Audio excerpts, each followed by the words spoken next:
All right, I have it as 10 o'clock. And I have nobody here watching, but I'm going to go ahead and go over several things with you and mention a little bit about the chapter, so those that listen on the recording can pick up that information. But remember, you do have to listen live and participate to be able to get credit for not doing the discussion on that week. I believe we're on week 13 this week. But that's all coming out on that. All right. End of last week, I was off campus from Wednesday through Friday. I had some sinus problems. I am back at work today. I'm still not full strength, but I am here, and I've done pretty good so far this morning. And I've been here for just over an hour. We'll see how it goes through the day. I'm sort of stuck here at school for the day. My car is over in the school shop. The students working on it over there. They're doing brake repairs this week, and they're working on mine. All right, I see 2 people have joined us since I started, so let me note that down.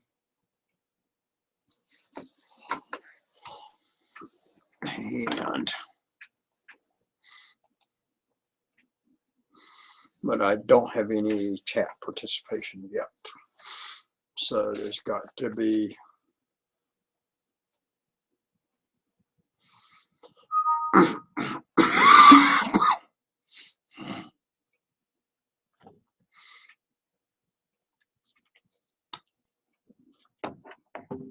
comments made in there by students, and they need to make multiple comments. So do those of you that have joined in live, make sure you do make some multiple comments in there, because it's supposed to be participation. In any event, I am here for the day, and and I was completely caught up on grading last week, so everything's been caught up. That I worked at different times during the time that I was out last week. So most of that I was working. I worked on Saturday and Sunday also, answered emails from students and some other things in classes, and also took my own training, that one that the state has going on for Swift with Apple, to learn how to program in Swift. I did that for 4.5 hours on Friday, and I've got some others I'm doing. So I was still working most of the time. Tomorrow I will not be here, and I'll send a note out about that later today in the announcements. I'll be on Leadership Walker again all day, and then tomorrow evening I'm going to Copper Hill, Tennessee, to the Kiwanis meeting over there, as they have their 100th anniversary celebration of their club. So tomorrow's going to be a full day. For that reason, I have moved tomorrow's sessions, which doesn't affect this session, but if any of you are in Tuesday sessions of mine, that the Tuesday sessions this week have been delayed till Wednesday. So I'll be doing them on Wednesday at the normal times. Next week, everything should be on time. As far as I know, I'll be here all week next week. But I would have told you the same thing last Monday, that I would have thought I'd be here all last week. Little did I know by that late Tuesday night that things would go downhill for me.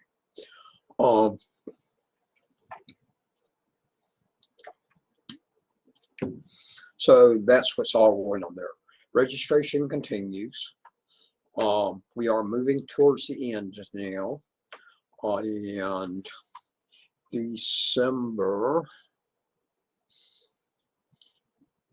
Tuesday, December the 7th is when your final exams are due. December the 6th is when your last assignments and tests are due. The only collaborate sessions we have beyond this week is next week, and then on the week of the 29th. And the final day, we will not have collaborate sessions because that's just one day we meet that. We have class that week. So we're coming down to the end of these, and to the end of the whole semester. So that's where that all stands. Now, as far as what you're learning this week is that you're in chapter 12, and it is covering Hyper-V and virtual machines. Well, first part is you already know a fair amount about virtual machines. You have been using virtual machines all semester.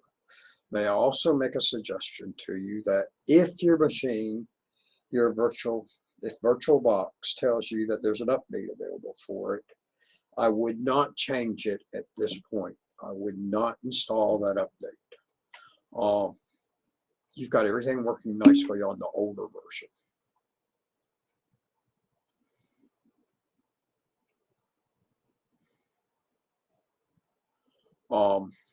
So if it comes up and tells you there's an update available, I wouldn't do it until when you've wiped things out and you're getting ready to start for the next semester and you're getting ready to set up all your machines and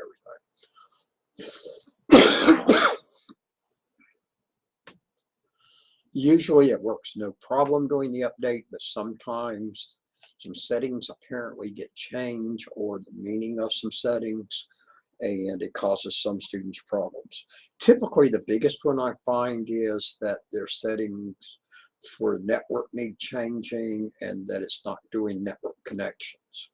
Although I got one student reporting today that he can't start his virtual machine again. I'm not sure why.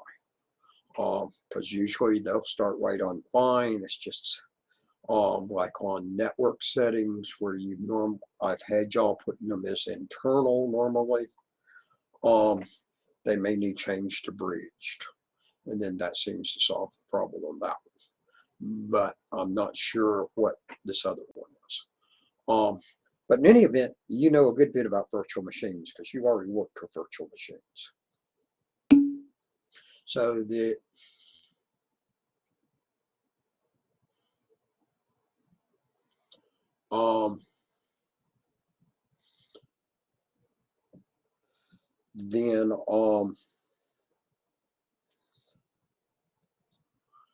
but that's what the chapter is teaching about. Hyper-V is Microsoft's virtualization program. No, there's assignments to do this week. I didn't say there were no assignments to do this week. So they're talking about Hyper-V, which is Microsoft's virtualization product, and they have you install it. It actually comes with Windows 10 and is sitting on there waiting to be installed, and that you're going to do that in activity 1. So you're going to work with Hyper-V a little bit this week and learn some more about how the virtual machines work. You're not doing all activities in the chapter because Hyper-V does not like running on top of a virtual machine always. And there can be some in any of the virtual machines. Some of them have some problems on that. The second problem is a lot of you have problems trying to get virtualization turned on in your virtual machine so that it can run virtual machines.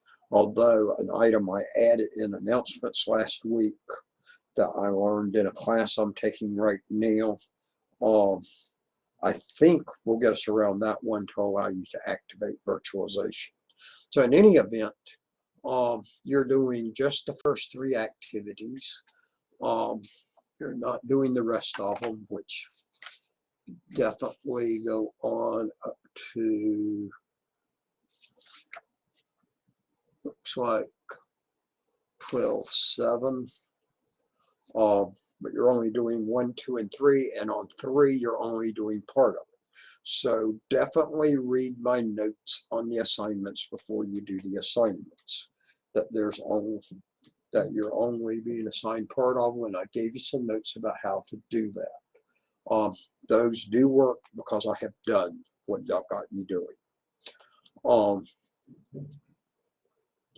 Now, back to Luke's question. I do not know exactly on that, Luke.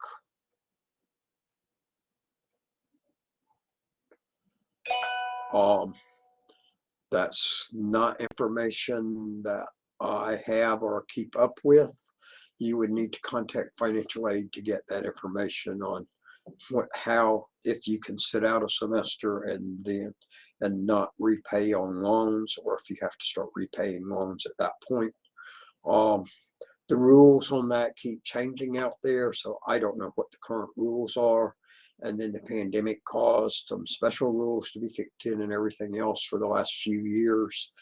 And which ones of those came about and which ones still in effect, I don't know. So my whole answer to your question is, I do not know. You need to contact financial aid and ask them.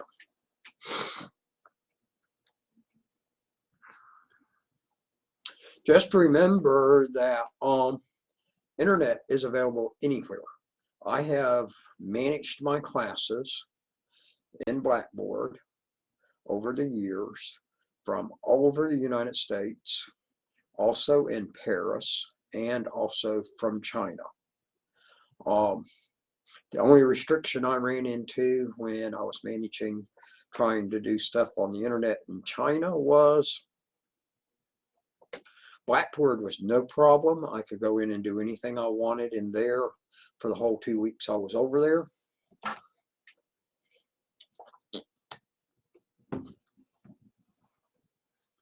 However, they had blocked my website, and so I couldn't access my own personal website. But I just used that for information stuff out there, so that didn't really bother me at all on it. And I think on that, the problem was that I best could figure out is I had written an article back in the 90s about Tiananmen Square after it occurred. And that is a big no-no in China. Tiananmen Square episode will never occur again in China. Something could occur somewhere else, but it will not occur at Tiananmen Square.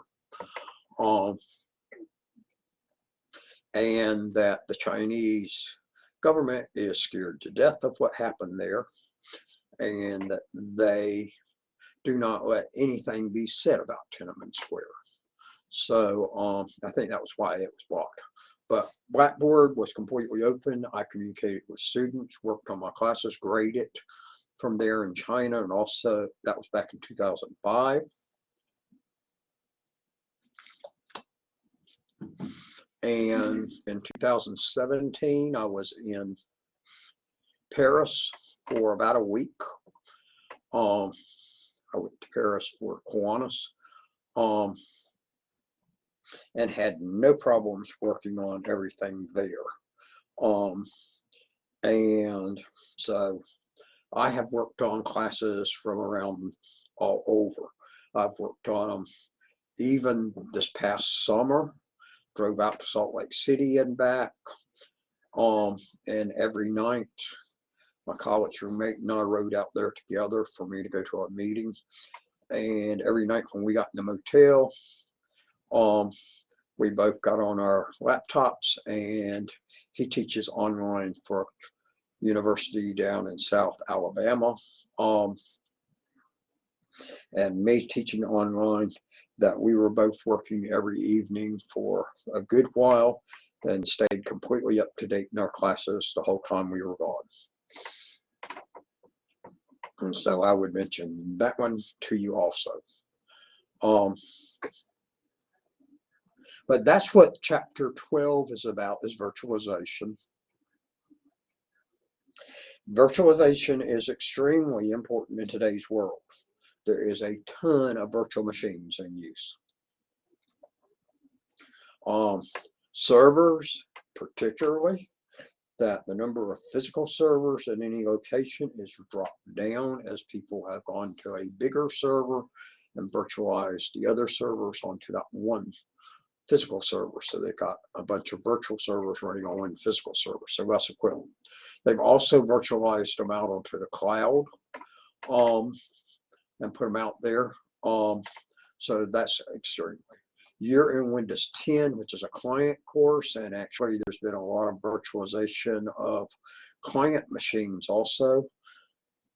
If you haven't been on campus in the last couple of years at Georgia Northwestern, when you come on campus and go in a classroom, notice that we don't have the big desktop machines sitting there for the students at every spot.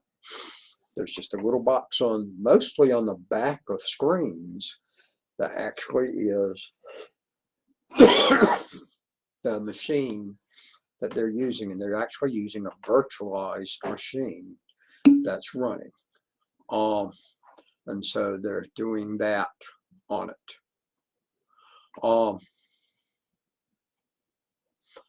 And so that they're running virtual clients all over the school now.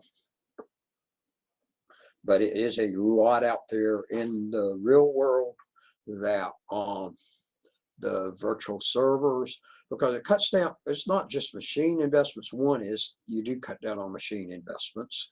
That's part of it. Another part is you're continuing cost about those machines. When you only have one machine that's running, it cuts your environmental cost, etc., down, so that it doesn't cost you as much cooling, etc., because you don't have as big of a room with all of these devices sitting in there that you're having to keep cool, not as many devices that you're trying to keep cool. So your air conditioning cost, your power cost, etc., all drop down. So you're seeing, but by doing virtualization, yeah, you could have combined those servers before into a single server without virtualization, but you had to reconfigure everything because now that was running on this specific server where it had been on this other. Now with virtual machines, all of those machines that you had before, it looks to everything like they're all still existing there. They all have their addresses and names like they had and running their own little environment within that big physical machine. So do pay attention through this chapter on virtualization. It is an extremely important chapter for you, and that there is stuff taught on it. The other part, though, like I say, is you've got the advantage that you've already had 12 weeks of hands-on experience using virtual machines at this point. All right, questions for me now.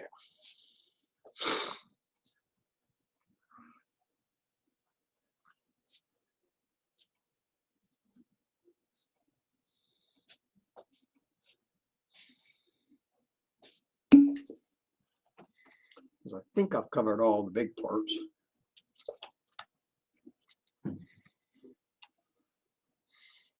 I've got attendance fully marked here.